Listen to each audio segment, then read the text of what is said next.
कुछ सालों पहले की बात है। एक गुरु और शिष्य जंगल से होते हुए अपने गांव जा रहे थे। चलते चलते काफी अंधेरा हो चुका था।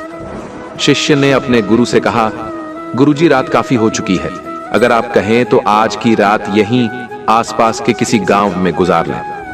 गुरुजी ने कहा, ठीक है, और वो पास ही के गांव में एक छोटे से घर के पास जाकर रुक गए।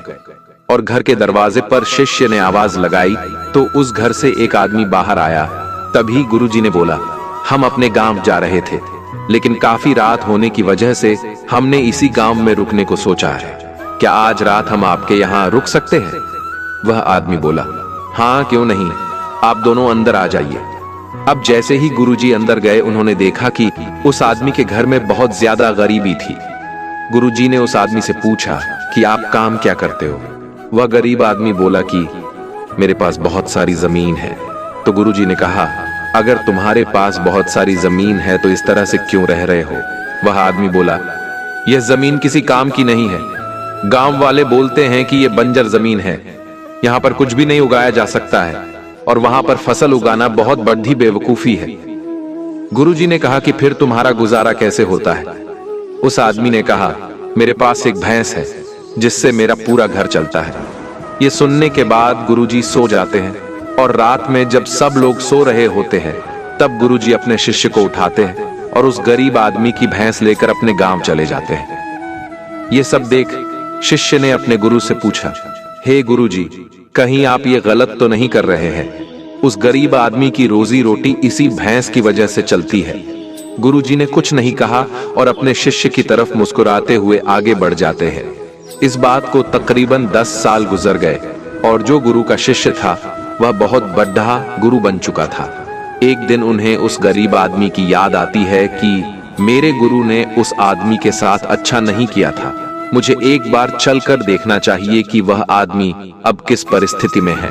और वहां जैसे ही पहुंचता है तो वह देखता है कि जहां पर उस गरीब आदमी का झोपड़ा था वहां पर अब एक बड़ा ही आलीशान महल बन चुका है, और उस झोपड़ी के बाहर जो बंजर जमीन थी उस पर फल और फूलों के बगीचे लगे हुए थे।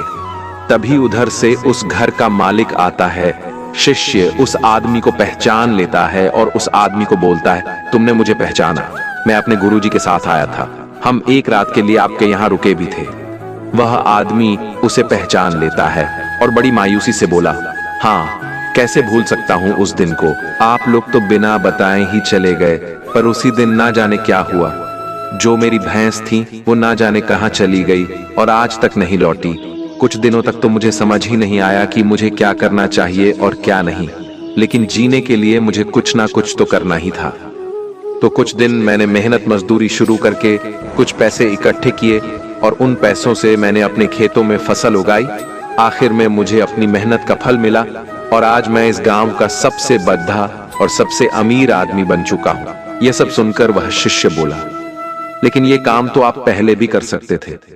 आदमी बोला, कर सकता था, लेकिन तब मेरी जिंदगी बिना मेहनत के भी चल रही थी। मुझे कभी लगा ही नहीं कि मेरे अंदर भी इतना कुछ करने की क्षमता है, इसलिए मैंने कोशिश ही नहीं की। लेकिन जब मेरी भैंस चली गई तब मुझे एहसास हुआ कि मैं दूसरा काम भी कर सकता हूँ जिससे मैं अच्छा खासा पैसा कमा सकता हूँ और मेरे बच्चों और पत्नी को अच्छी जिंदगी भी दे सकता हूँ। इसलिए मुझे कुछ ना कुछ तो करना ही था, और तब मैंने ठान लिया था कि अब मैं जो भी करूंगा पूरी मेहनत के साथ करूंगा, अपने दम पर करूंगा, और आज इसीलिए मैं इस मुकाम पर पहुंचा हूं। ये सुनने के बाद शिष्य के आंखों में अपने गुरुजी के लिए आंसू आ गए और उसे अब वो बात समझ आ गई कि क्यों गुरुजी ने इस आदमी की भैंस चुराई थी। दोस्तों, आप भी सोचिए, कहीं आपकी जिंदगी में भी कोई ऐसी भैंस तो नहीं है जो आपको एक बेहतर जिंदगी जीने से रोक रही है?